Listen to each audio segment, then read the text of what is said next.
In this resource, we'll be looking at exam questions and how to approach them. We're required to do exams at university level because there's strong evidence to show that they improve knowledge recall and retention.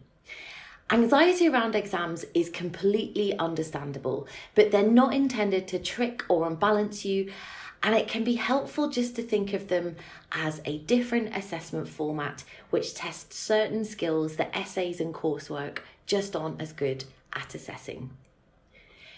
You've probably heard before that exams don't just test your knowledge, they also test how well you can apply that knowledge. Exam questions can usually be broken into two key parts. There's the part which asks you for factual information and knowledge about a specific topic, and this part of the question usually contains words like describe, outline, and define.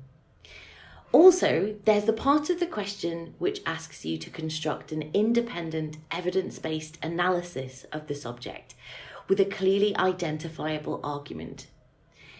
This part usually contains words like assess, evaluate, analyse, and discuss.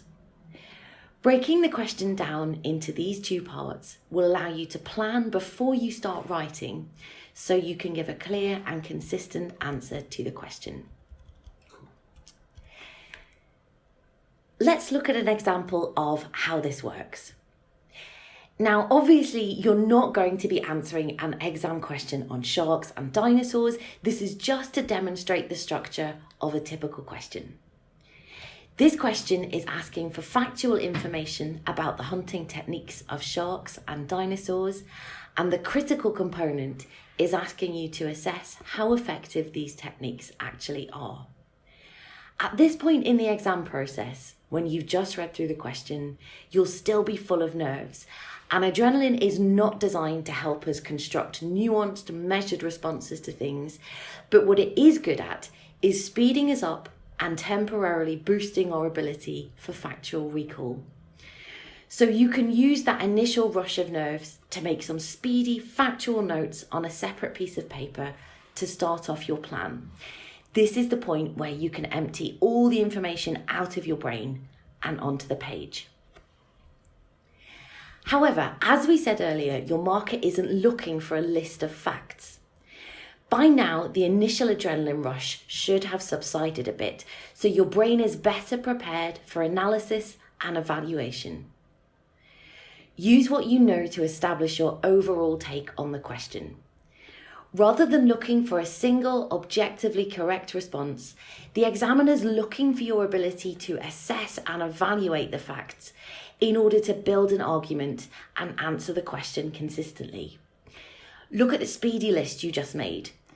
You can now use this to build a clear argument for whichever way you intend to respond to the question. It's important to get a good balance of analysis and description. There are more detailed resources on the Academic Skills Kit site to help you develop your critical skills, but here are some quick examples of the differences between critical and descriptive writing.